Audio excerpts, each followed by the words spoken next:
All right, let's do some announcements so we can start. Okay. Was Peter? Is Peter here? No. Today is the birthday club breakfast. Go to wish Peter happy birthday for the month of Sivan.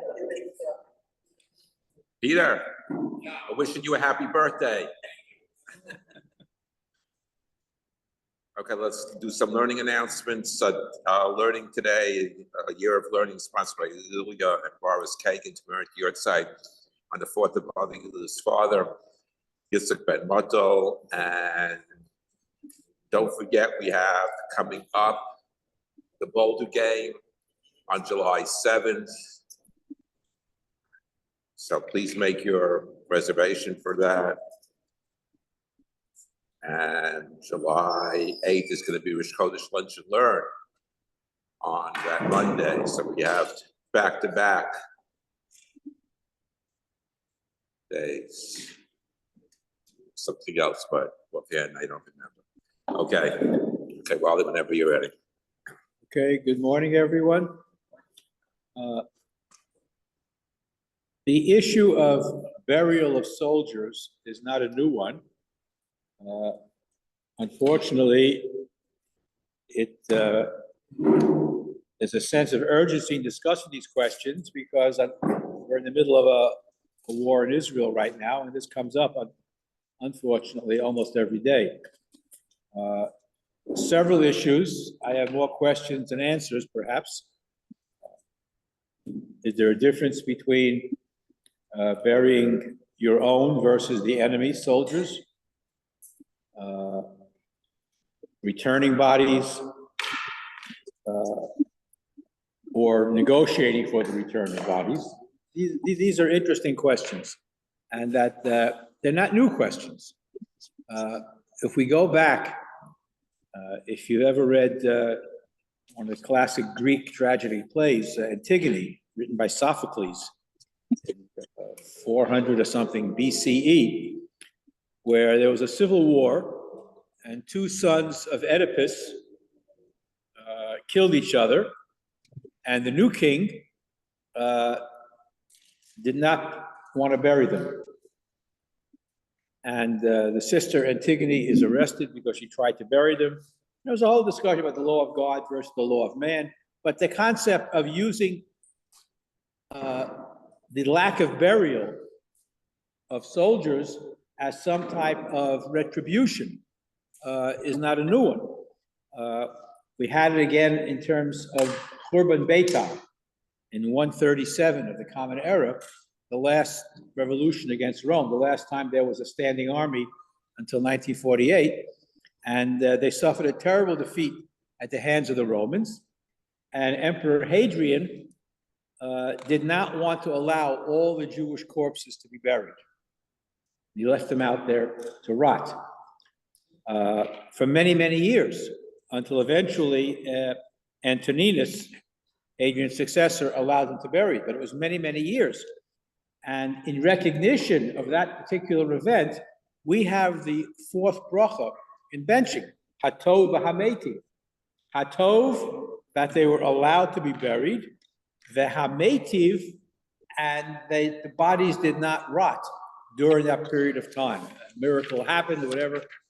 So that bracha that we say every time we bench reminds us that this question is a very, very vital question, and it's been going on for a long time.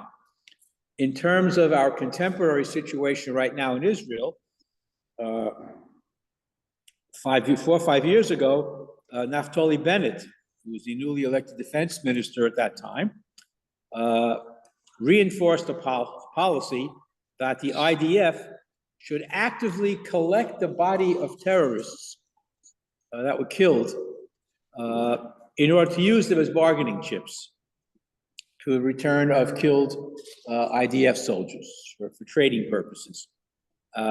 Again, some people criticize that decision. There is, in the Israeli army, most people are not aware of it. It's a very strange thing. I think Israel is the only army in the world that does this. There is a course called Tohar HaNeshek. how do you translate into English? Tohar Neshet, I guess, the civilizing war. War is a horrible thing. But to civilize war, Tohar Neshek deals with how to treat the enemy in a dignified way. Even though they're the enemy, and even though they're trying to kill you, nevertheless, there is a concept of treating them with tahara, with civility, if you will.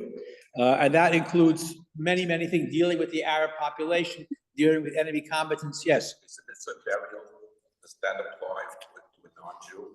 Okay, so we will get to that. The Torah requires us to bury criminals that are executed. You know, how often they would actually execute is another story, but if a criminal was executed, he is impaled on a stake, and he is killed in a horrible way, the Arba Misos Bezdin. However, as he is being hung up or strung up, as the case may be, someone else takes him down. Whereas you can't leave the body out. Even an executed criminal has to be buried immediately. You can't leave it overnight, and you must bury him the same day. And the Gemara explains, as one person is impaling him, somebody else takes him down. Ad kedei kach. Because all human beings, even the worst, are created in the image of God, more in Sanhedrin, and you can't remove that element of a person's humanity, as evil as they may be. Yeshua, when he conquered Eretz Yisrael, he buried the kings of Canaan after they were killed, because that's what you do to other human beings. In the future, in the Melchemes Gog Magog, the apocalyptic war to end all wars, in Sefer Yechezkel, even the enemies will be buried, according to some of the Mefarshim. To proclaim the greatness of the Jewish nation, they even bury their enemies. Terrorists, accordingly, like other murderers and sinners, should be buried. So if we kill terrorists in Gaza or any place else or up north, we have to bury them. So that adds the question of burying non-Jews. Now, can we disinter them later on to return the bodies to the terrorist families? That's a possibility. That you can definitely do. But you don't leave the bodies out to rot in the sun. So even your enemies are entitled to a burial. Yeah, there are halachas where you bury them, how you bury them. Even in a Jewish cemetery, you don't bury righteous people next to wicked people. There's a hierarchy of where you bury, but you have to bury. We even had in many communities over the years separate sections in the cemetery. People that, for example, before we fully appreciated mental illness, people who committed suicide were not buried in the regular part of the cemetery. Some people who had converted were not necessarily buried in the regular section of the Jewish cemetery. So they're sometimes buried outside the cemetery walls and so forth. But we do have to bury, there's a halacha that your Gentile neighbors, not necessarily enemies, there's an obligation to bury them as well. Because every human being has within them the spark of divinity. And that's a very important concept. What has caused a lot of tension in Israel, again, what do we do with those bodies that we recovered? Do we have to bury them? Do we have to return them just because it's the right thing to do? Or can we hold on to them and use them later as pawns in the trade? And if they bury them, we have to dig them up and give the remains back. Unfortunately, we know that Jewish soldiers, Israeli soldiers who were killed behind enemy lines, were not given a burial. The bodies were just left there to rot. And again, in exchange sometimes for terrorists. So we'll talk a little bit about that. But there are other problems. If you have Israeli soldiers who may have intermarried, do you bury them together in a Jewish cemetery? There are cemeteries reserved for non-Jews in Israel. And what if a person was a soldier who had intermarried, who died in battle? Does he get buried in a regular Jewish military cemetery or not? These are serious questions. There are many rabbis who hold that all soldiers should be buried together, regardless of their religious identity. What about Russians who fought in the Israeli army who didn't convert? It's a big problem. A lot of the Russian Olim during the big Russian immigration did not have a proper conversion or any conversion. Yet they were Moser Nefesh for the Jewish people. They served in the Israeli army. Many of them got killed in battle. Where do we bury them? It's a major discussion. Again, I have more questions than I have answers. Interesting, the Rambam and others say that you can suspend certain halachos of burial for what they call a societal purpose, perhaps. Interesting, David HaMelech did not try to bury the children of Shaul HaMelech after they were executed. Again, out of revenge or what have you, but he didn't. Hamas terrorists might fall into the same category. We capture or we kill terrorists or enemy soldiers. Do we have to bury them? Or just keep their bodies on ice until we use them in a trade?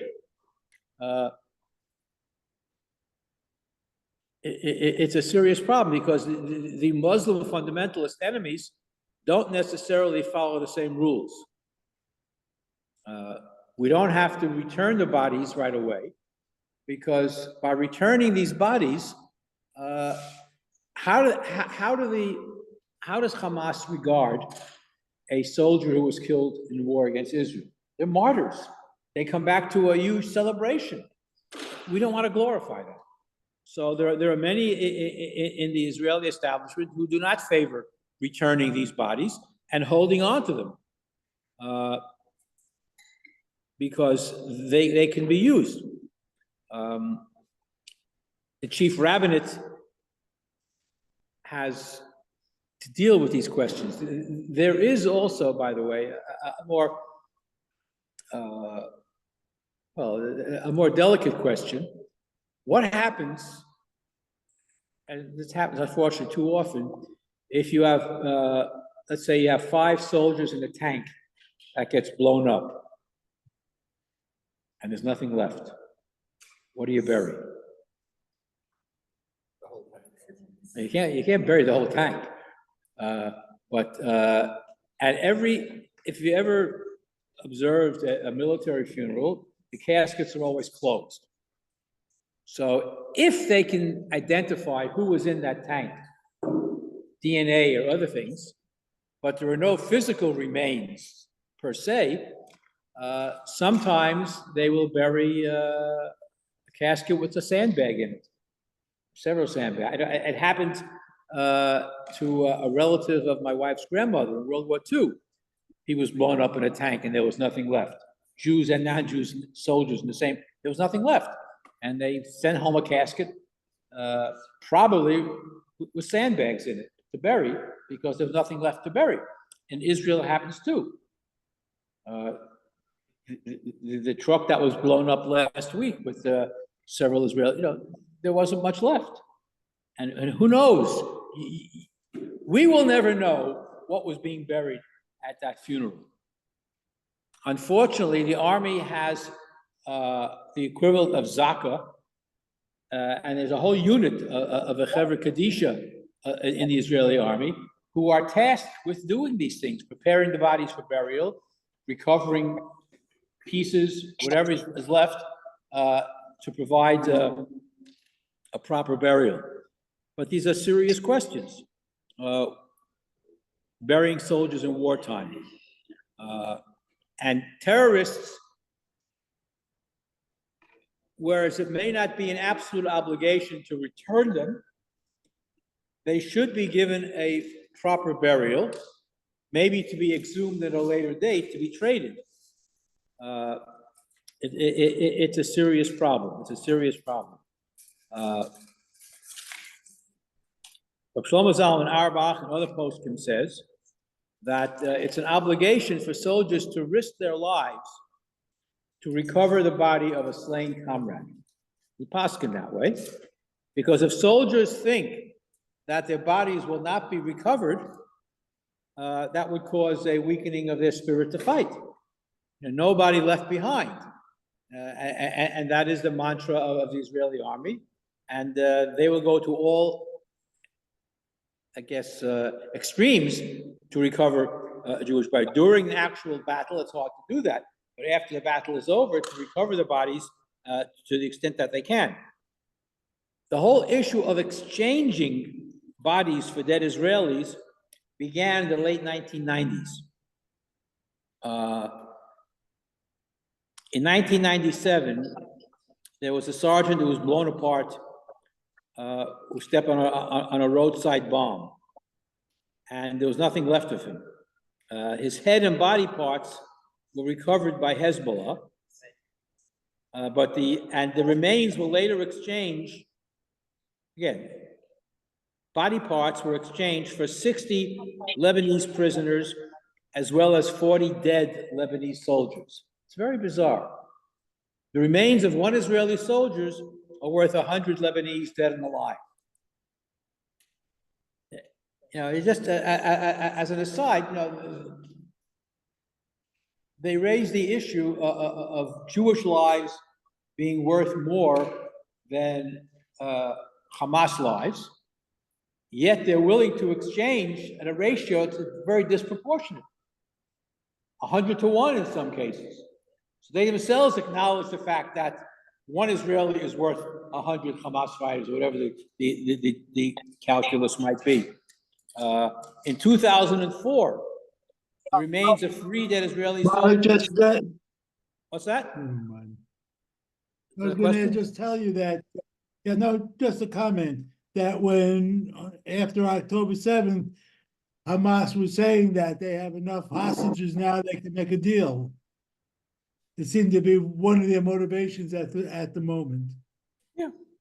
In 2004, in exchange for 3 dead Israelis, soldiers, and 1 live businessman, Israel released 436 Palestinian, Lebanese, etc. Terrorists. In 2008, 2 Israeli soldiers and the remains of some others were exchanged for 5 Lebanese prisoners and the remains of 200 militants. It's a very unequal balance. Yeah. Rabbi's son was killed. Hamas is holding on to the body, but they found a shirt that had his blood on it. Yeah. And the DNA shows they buried temporarily Yeah. the shirt. The most recent prisoner exchange, which caused a lot of agita in Israel, Gilad Shalit, 2011. 1,000 Palestinians were exchanged for him, including the head of. So on the one hand, Gilad Shalit is alive and safe. On the other hand, what do you do in a situation like that? And again, the family of Gilad Shalit obviously wanted the exchange to take place. Not everybody in the Israeli population was so happy with this exchange. It took 37 years to get back the body of Zachary Bauman. It took a lot of money and effort. Other 2 soldiers who killed in Lebanon have not yet been returned yet in the Bekaa Valley. But to Israel's credit, they kept on negotiating to get him back. it raises a lot of questions, and more questions than answers. So there's a lot of, the newspapers talk about this a lot. We don't bury Jews together with non-Jews. However, Israeli soldiers that are killed in the line of duty can now be buried in a military cemetery without a religious ceremony if they are not observant. They have that right to request no religious ceremony. It's kind of weird because we always do see a chaplain doing something, but apparently not every soldier wants that. We mentioned the Soviet Union. We also mentioned that Israeli government does not want to negotiate with terrorists. Yet, we do. The Knesset is divided. Interestingly enough, this is bizarre. Israeli law prohibits the release of Palestinian prisoners who are serving life sentences in Israeli prisons. It's a law. So what do? They commute their sentences. If they've served at least 15 years. Again, we have released thousands of terrorists in exchange for Israeli soldiers that were captured. Body parts are required to be buried. If you have partial remains, that requires kvura. What happens if recovering of body parts causes serious threat to health or safety? Are you still required to endanger yourself if you are part of the Zaka group or the Israeli Chevra Kadisha, whoever it may have been? Are you required to endanger yourself to recover body parts? And this is the debate that is going on. The chaplaincy of the IDF sometimes leave behind remains because evacuation could seriously risk lives.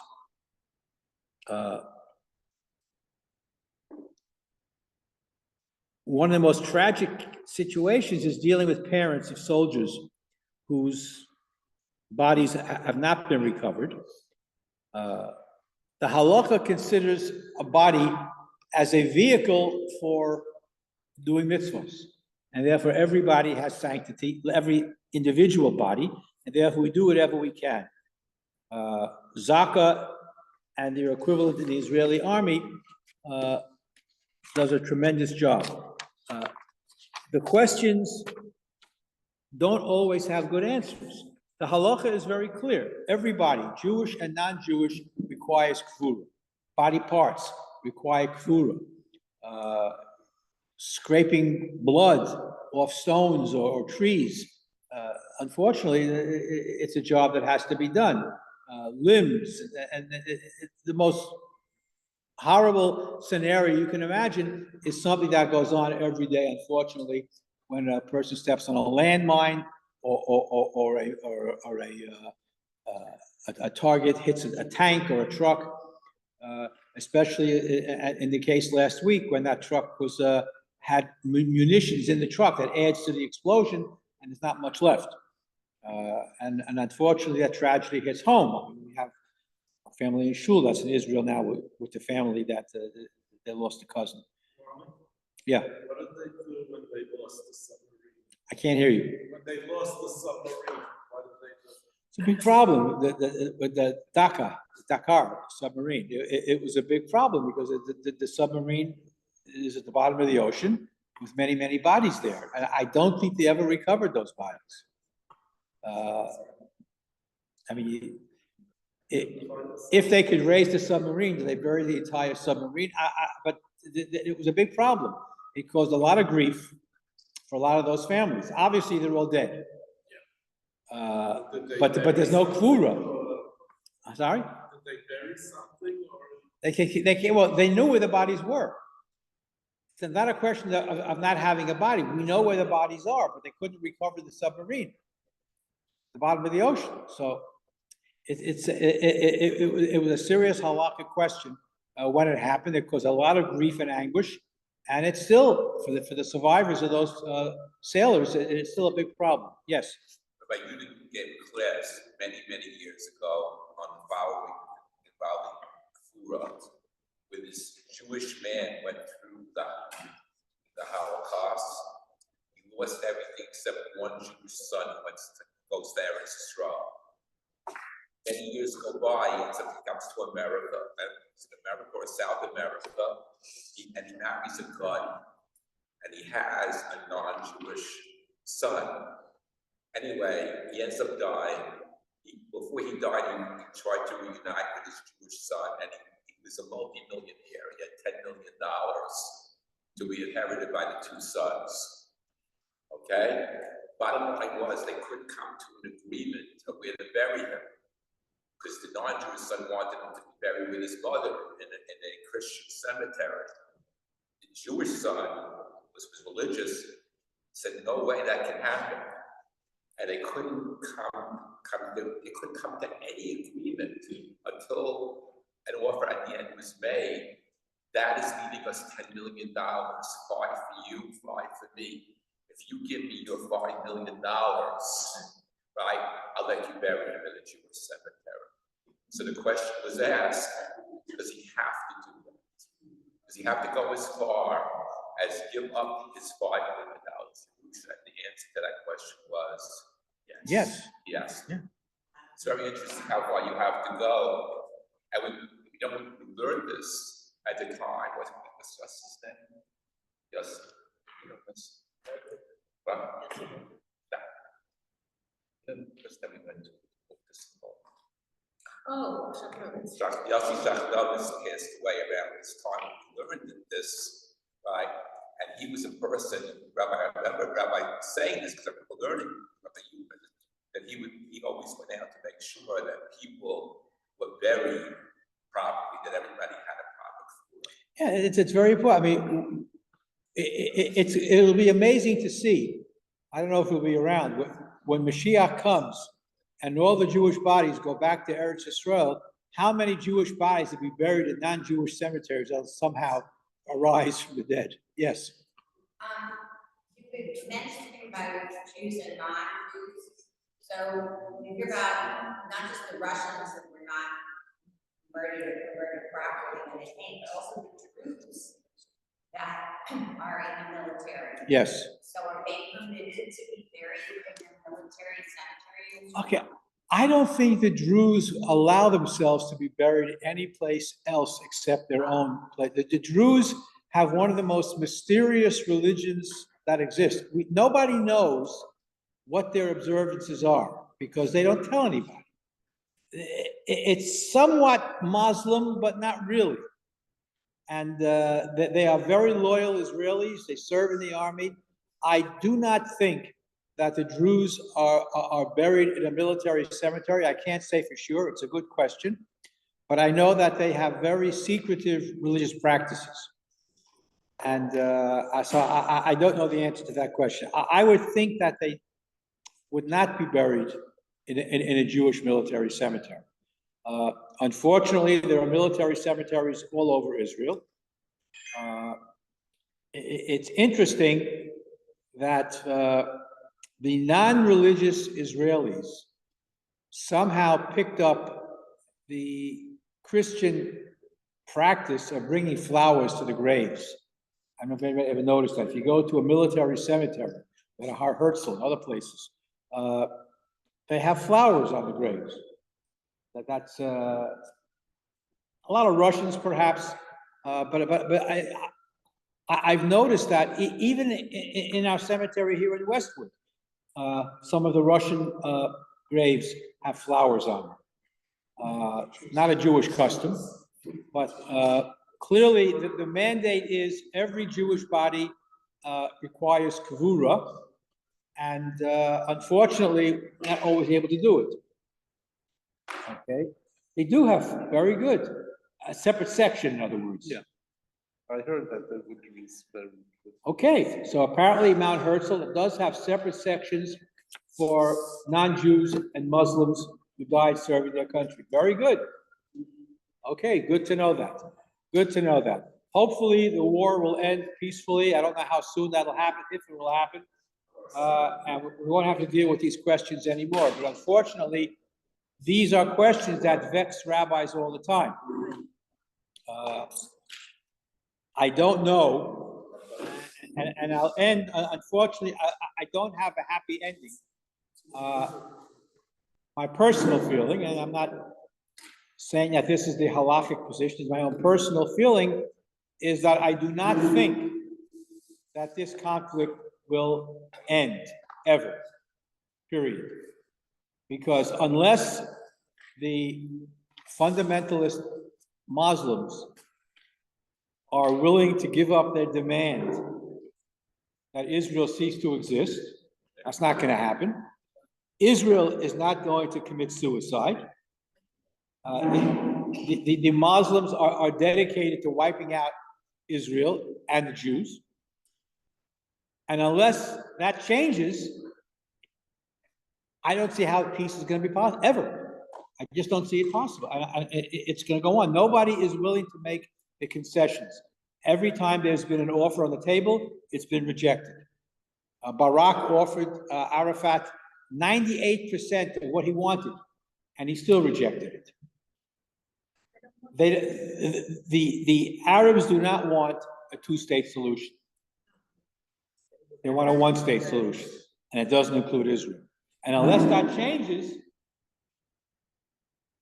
I don't see peace happening. I wish I could end on a more optimistic note, but these questions will continue to vex us because unfortunately more Jewish lives will be lost in fighting for the safety of Israel. Hopefully it will end soon, or maybe Mashiach will come first. I don't know which will happen, but these are questions that the rabbis and the rabbinate and the chaplaincy and IDF are wrestling with every day, and unfortunately, we don't have any good answers. So I'm sorry to end on a downer, but reality isn't always positive. Enjoy the rest of the day. Okay, with that. Yishem Adonai Baruch Mi'atov Yad Olam.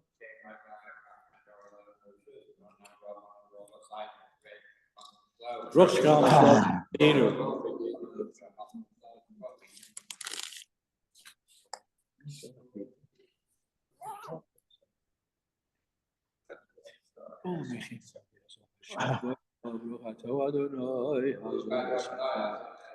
Amen.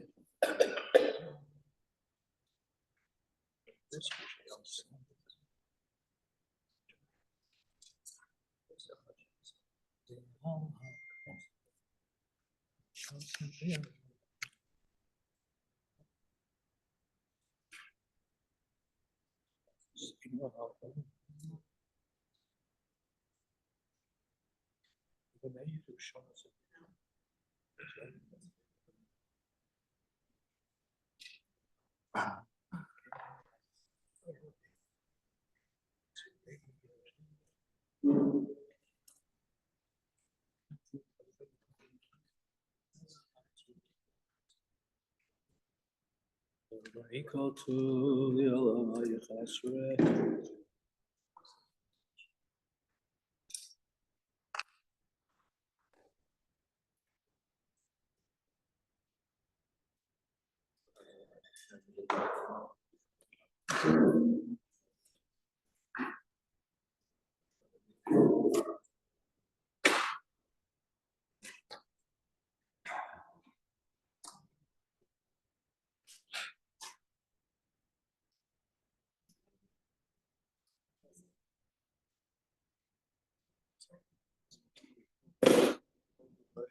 That is right. She said it was going to end. We'll have peace when they don't, the children. That's right. A lot of famous quotations. On my way? Yeah.